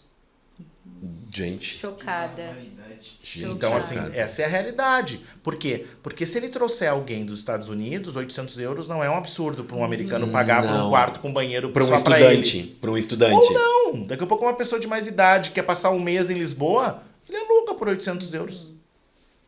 É. Pensa. Levando em Mas esse consideração americano que- levando também em tem um consideração- detalhe, tá? Esse americano rigorosamente ia declarar imposto às finanças, tá? Ele ia declarar essa renda. Então, esses 800 não seria líquido para ele, porque ele ia tributar. Tem uma E ele porcentagem tinha essa ali. preocupação forte com a questão tributária. Mas a questão habitacional é um problema. Parece agora os números que estão mostrando que a gente está chegando num patamar de estabilidade, Mas está sendo uma estabilidade alta, né? Tá ficando... É uma estabilidade alta mesmo. Realmente tá ficando tanto Muito quanto alto. alto a estabilidade Esse é o aqui. grande problema para as pessoas virem agora, essa questão da habitação. Eu até entendo com os clientes que eu trago, eles, porque eu quero morar em tal cidade, em tal cidade. Eu disse, não, você que sabe. Morar no outro país já é uma adaptação complexa. Você morar numa cidade muito longe das coisas, só pensando no valor do aluguel, aí você tem que avaliar como é que a sua família, se você não vai criar um degrau a mais para uma adaptação complicada, porque se vem com um filho adolescente morar em Viseu, é diferente. Morar em Mafra é diferente. Mas é que o aluguel em Viseu tá bem mais barato, tá? Mas então a questão é aluguel. Será que não tinha que planejar isso aí um pouquinho melhor para não vir agora? Exato. Porque o que adianta você fazer esse esforço todo e morar em Viseu e teu filho de 14 anos odiar morar em Viseu? E daí, daqui 1 ano e meio, tu tá querendo E aí, voltar a primeira de novo. viagem que a 6 tua meses. mulher quiser fazer, tu tá quantos quilômetros num aeroporto grande, como Lisboa? É verdade. Quantos quilômetros tu tá do Porto? Como é que tu faz a logística de Viseu para aproveitar a Europa? Agora, você vem para viver em Viseu, você não vai aproveitar a Europa, você não vai... Eu acho que a Então por que vem, né, doutor? É isso que eu converso com as Não é? pessoas. Por Talvez que não vem? seja a hora. Exato. Porque assim, eu vou morar em Viseu. Tá, mas tu não vai viajar? Não, eu quero viajar muito pela Europa. Tá, mas tá longe de aeroporto. Aí você tem passagens por 10, 15, 20 euros e você vai morar em Viseu. Nossa, é verdade. Sim. Aí você perde a logística da Europa. Não faz sentido. Eu a sempre conta não tento dizer assim, fecha. eu digo que Setúbal é o primo pobre de Cascais. Porque Setúbal tem tudo que Cascais tem. verdade. Tem shopping, tem praia, tem a marina. Gente, Albarquel é lindo. Eu adoro Setúbal. Albarquel é lindo. Então, quando as pessoas vêm com esse papo de Viseu ou de lugares muito longe, assim, dá uma olhada em Setúbal. Apesar de Setúbal agora também tá aumentando os preços. Tá aumentando Mas eu digo assim, mesmo. Setúbal tem tudo, gente. Já que você, de repente, não tem a grana necessária para morar onde tu queria, que era Cascais ou Lisboa, mora em Setúbal. Porque logística é tudo. Você tem um trem que você pega no centro de Setúbal e te larga no centro de Lisboa, isso faz muita diferença. Questão de, acho que 40 minutos. 42 minutos. Pronto. Meu colega até mora E isso nisso. estamos falando Setúbal, mas não precisa ser necessariamente lá. A gente tem aqui no meio do caminho, tem Amora, tem Fogueteiro, tem vários outros lugares que a renda acaba sendo mais baixa do Costa que da Caparica. do que Costa da aquilo. Caparica é praia, gente. É super legal. muito As legal. pessoas nunca focam em Costa da Caparica. Eu acho bárbaro morar na Costa da Caparica. É verdade. Né? E é Ninguém muito foca. bacana. Eu disse, gente, isso é tão legal quanto Cascais, morar daquele lado. E as pessoas ficam focando em Cascais, Estoril e tal. E tem outras opções. Aí a pessoa, não, porque o aluguel é mais barato em Viseu. Aí depende o que é. Assim. O que é barato, né? É o custo-benefício, porque aí você Mas vai que ser barato. preço a família paga? E vai ter um filho deprimido porque não pode dar Porque uma assim, volta no show. é Viseu, é Portugal, mas está muito longe, é Mas muito frio no Se inverno. for olhar por esse lado, tu compra um sítiozinho no Brasil e vive lá num sítiozinho, gente. É isso que eu digo. Assim, gente, tem que reavaliar isso, porque morar na Europa e morar numa cidade que está longe dos grandes centros, assim, por exemplo, uma pessoa do Nordeste, ela sofre muito morando em Viseu no inverno. É verdade. É verdade. Ele sofre muito. Uma Se vocês pessoa estão de São acostumados, Paulo já sofre. vocês estão acostumados Do com Rio de frio? Janeiro. Claro que não. Se vocês gostam de frio, nunca passamos tanto frio assim. Cara, Viseu são vários meses frio. Então, assim, vale a pena trocar a família do conforto que vocês têm hoje para vir para Portugal. Eu moro na Europa, mas está morando longe de uma logística. Mas eu tenho pessoas que amam morar em Viseu, mas elas não viajam muito. Tem uma filho vida mais pequeno, pacata. aí o filho tá pequeno. Agora, um filho adolescente, teve um que me procurou, assim, eu tô vendo morar em Mafra. Eu disse, Mafra é uma cidadezinha bonitinha ali, né, super arrumada e tal. Aí ele me mostrou a localização, disse assim, olha, eu vou te ser bem sincero, eu nunca tinha visto uma ruazinha, estrada sem pavimento em Portugal. Ele, é meio zona rural. Zona rural? Em Mafra? Onde é que tu moras? Eu moro em São Paulo. Desculpa, mas não vai dar certo. As pessoas não têm essa A consciência. tua mulher e teu filho vão odiar morar num lugar tão rústico assim. É verdade. Mas a minha filha tem 12 anos. Pois mas daqui a um ano ela tem 13, depois 14. Ela vai pra balada, ela vai sair. Como é que tu vai fazer? Morando em Mafra. Agora, se é um casalzinho de mais idade, que adora a vida rural, que já tá acostumado com a vida rural, ótimo, Mafra. Eu acho Mafra bárbara, aquela cidade, lindinha, aquele palácio. Do ladinho de Ericeira. Vocês já foram àquele palácio de Mafra? Sim, é muito fofo Mafra. Pra mim, Em Mafra eu já fui, no Palácio não. Não, mas Sim, eu tem fui que lá. ir. Aquele É palácio é muito uma coisa fofo. espetacular. É uma coisa... Eu já fui mais de uma vez, pra mim... Eu morei em Sintra também, doutor. Sintra, assim, ó, é um charme. Maravilhoso. Sintra, eu sempre falo que tem a questão do clima, né? Que é microclima. Então, assim, Cascais pode ter sol e em Sintra... eu já tive escritório em Sintra, eu saía de Cascais com uma roupa, chegava em Sintra, tava frio. Eu morava em Sintra e às vezes era engraçado que eu saía de Sintra, vinha pra Lisboa, saía de lá... Parecia que tava no inverno, chuva, névoa. E tu chegava aqui... É muito Gramado, Sintra. Sintra é muito Gramado. Verdade, é muito Gramado. Muito Gramado. Eu saía do escritório de Sintra, eu tive escritório em Sintra um período. Eu dizia pra minha mulher, tu pode vir me buscar? E eu disse assim, essa chuva... Chuva? Tá chovendo aqui. E ela, aqui tá um sol. Eu disse, não, tu pode vir me buscar porque tá chovendo. Tá chovendo. Aí ela me buscava. Então, eu converso muito com as pessoas sobre isso. Doutor, eu acho quase que você não é um advogado. Eu acho que você é mais um psicólogo. Pensei que era um maluco. Não, mais um psicólogo, assim, que traz as pessoas para a realidade da imigração. Sabe qual é o grande detalhe? É que eu adoro o que eu faço. Percebo. Encontre um hobby. Eu adoro o que eu faço. Então, e monetize. Conversar sobre isso, eu adoro o que eu faço. Então, as pessoas, quando elas vêm, eu adoro os que vêm muito focados, assim. Eu quero um visto de business, eu quero morar em Santarém, eu quero não sei o quê. E eu desmancho o castelo dele inteiro. E ele vê que a minha casinha lá de sapê era muito mais interessante do que aquele castelo que ele tinha criado na cabeça dele. E é muito mais tocável, é muito mais palpável. É mais realista, né? Muito mais, porque a gente tá aqui, a gente sabe as coisas como são. As pessoas vêm para Portugal pelo Instagram. E só que o Instagram não mostra 100% da vida das pessoas. Só mostram exatamente aquilo que elas querem. Isso. E aí o que acontece? Quando eles chegam aqui, se eles não têm um doutor para falar com eles têm um choque de realidade. Literalmente. E falam assim, não, mas eu saí do meu país, e eu escuto isso todo dia, eu saí do meu país para vir aqui, para ouvir o português me chamando de volta para sua terra, ou falando volta para sua terra, me chamando de coisas absurdas, para trabalhar no café, para ganhar 700 euros e pagar 500 de renda? Não, Juliana, muito obrigada. Mas essa informação toda já está disponível, é só pesquisar e saber. Se tu tivesse olhado um pouquinho antes direito. Se tu parar de olhar só as coisas boas e olhar aqueles que também falam as coisas verdadeiras... Exato. Eu sou um otimista de coração, assim, eu nunca falo mal. E nem me permito que fale mal de Portugal na minha frente. Exato. É o lugar onde eu escolhi viver. Eu fui num jantar uma vez e tinha uma gaúcha conterrânea nossa com o marido, que era carioca, e ela fazia 3 meses que tinha chegado a Cascais. Nós estávamos na pandemia, então eu estava de máscara. A máscara eu achava ótimo, porque eu podia fazer caras e bocas, ninguém via nada. Adorava aquela história da máscara. E aí ela veio... E ela começou a dizer, não, porque eu fui no centro de saúde de Cascais, a mulher nem me tratou mal, porque eu fui no supermercado, porque eu fui isso, porque eu fui aquilo, porque eu fui não sei aonde. E eu ouvindo. A minha mulher me olhando, ela assim, daqui um pouco ele não vai abrir a boca. Chegou uma hora que eu me irritei tanto com aquela mulher que estava 3 meses em Cascais falando mal, assim. E outra coisa que eu não gosto é no grupo de brasileiros ficar fazendo piada com verbetes, assim, do jeito que as pessoas falam aqui em Portugal. Então... eu não gosto que fiquem remedando. Aquilo é o jeito coloquial de falar. Sim. Não fiquem imitando, assim, como se fosse um deboche. E aí eu disse assim pra ela, só uma pergunta. Você veio do Brasil fugitiva? Adoro. Ela assim, claro que não. Eu disse, não, mas você recebeu uma comenda do governo português te convidando para vir morar aqui, te mandaram uma carta, um convite, te mandaram um pedido, pelo amor de Deus, que você venha morar aqui. Te pagaram a passagem aérea, tu veio de business. O que foi que você veio para Portugal? Porque você não é obrigado a morar aqui. Ninguém te chamou para vir morar aqui.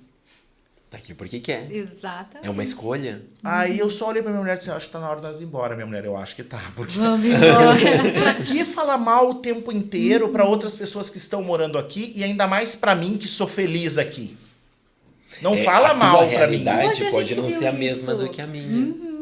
Então assim, mas assim, não vem falar mal pra mim o tempo inteiro. Eu quero que fala alguma coisa boa. Tu tá aqui há 3 meses, tu nem viveu a cidade ainda. Nossa, com 3 meses já tava assim. Não, Mas é que nem já sei sai, se tá aqui ainda, já deve ter sai ido embora. assim, gente, já sai de lá Mas assim, aí com esse hábito de reclamar. isso, na real, isso já tá no ser humano.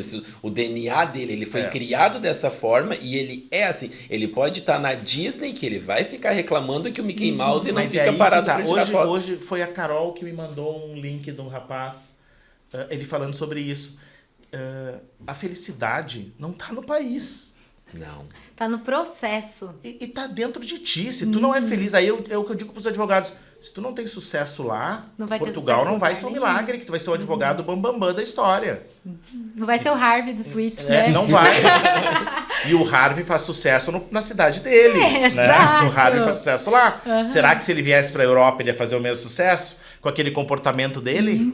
O Harvey. É verdade. O Harvey não vivia no Brasil, gente. Gente, ele não tancaria. E ele não ia Portugal, comprar não. ternos Tom Ford na Europa porque é muito mais caro do que é nos Estados Unidos. É verdade. Só se deu tão bem por causa da Jéssica. A Jéssica aturava muita coisa.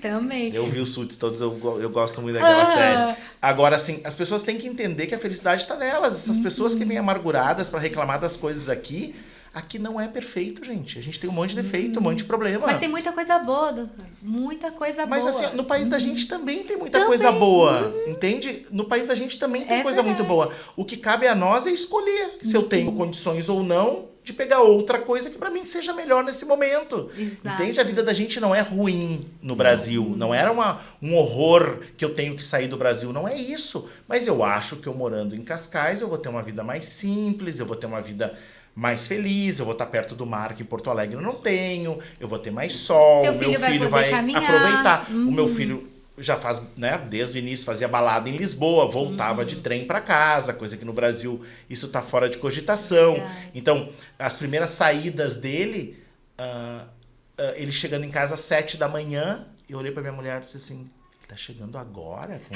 16 anos. Está. E tu dormiu a noite toda. Mas ele me avisou a 1 da manhã que ele ia chegar às 7.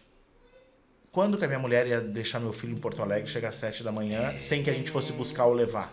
Exatamente. né, E realmente, o processo, Porto né? Alegre. Não dorme, não E se essa dorme. questão da segurança com relação a filho, É muito. ela tem um preço pra gente. Só quem tem filho sabe disso. É verdade. É verdade. Só quem tem filho sabe a importância que é pra gente ter a segurança de que eles vão pra balada e que vai estar tudo bem. Não só isso, com a segurança que eles vão e voltam do Com colégio. o telemóvel, com o celular na mão. Com tênis, né, doutor? Porque aqui, ó, no Brasil, quanto que eles iam usar um tênis Não, lá? isso é uma coisa original, inacreditável, né? Inacreditável. Então, eu acho assim, ó, Portugal foi muito generosa comigo.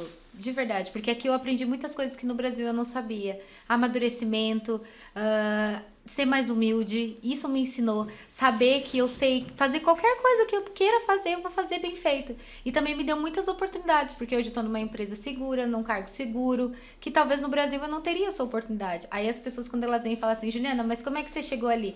Ah, tá, eu cheguei ali, minha filha, mas antes eu fui limpar banheiro, eu baixei a crista, eu respeitei a fila. E se você não fizer o processo, você nunca vai conseguir fazer. Só que o brasileiro tem a mania de vender só esse status que tu tá agora, né? É. Os amiguinhos. Exato. é. Eu trabalho numa empresa ótima, é tudo ótimo, eu adoro viver aqui, os meus filhos como vão e voltam e não sei mais o que. Exato. Mas o trás das cortinas, os Porque as pessoas não têm bastidores... muito interesse de contar que limparam um banheiro. É verdade. Né? Elas não têm. É verdade. É verdade. Na verdade, tu parece que lava elas têm copo vergonha. aqui, trabalhar na Copa aqui, esse tipo de coisa. Não, é vergonhoso. Gente, vergonhoso é roubar e não poder carregar. Claro. E se você não tem estrutura para poder vir já com tudo certinho, com documentação certinha, você vai passar por isso. Então você tem duas escolhas, ou você espera mais um pouco, se planeja e encontra alguém que possa te ajudar, ou você esteja preparado para passar por isso ou um pouco mais. Eu tô com duas famílias agora exatamente nesse estágio. São duas primas. E uma das primas escolheu a mim para fazer o processo de expatriação. E a outra quis vir como turista, que eu não atendo. Ui. E a que está sendo atendida por mim tá vindo com visto, agendada, já tem conta em banco, já tem NIF, já tem tudo. E a outra não consegue nem fazer a conta no banco porque não estão aceitando. Então, assim, como é que tu já tem isso tudo e você não chegou ainda? Então, assim, a gente nota... E a outra já veio. Sim, a outra já chegou como turista. Ela disse, não, eu não vou esperar visto, eu já vou ir. E ela veio. E tá aqui. Ela e o marido. Estão se ralando. E ela tá vindo muito mais organizada. Já ela disse, não, eu já tenho agendamento no CEF pro mês de abril. Mas como que tu já tem se não tem agendamento? Ah, não, já veio no meu visto.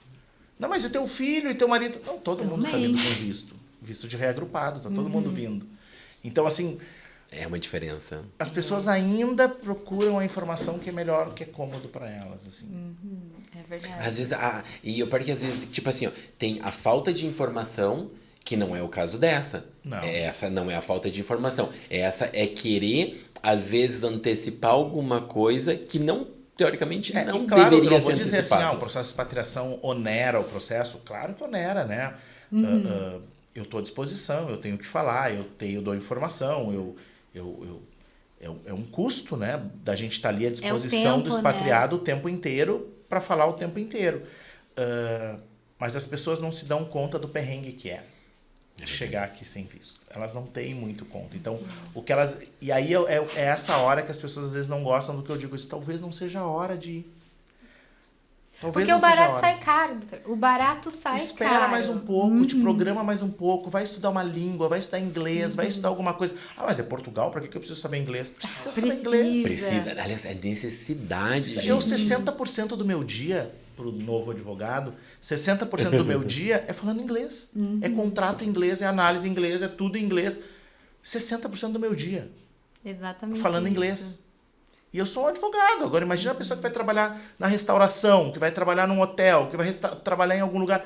Gente, é só estrangeiro nessa terra. É verdade? É verdade. A maior parte do público aqui... As é funcionárias de Cascais do supermercado, elas falam francês e inglês. Exatamente, é requisito. Porque tem uma colônia de francês super grande.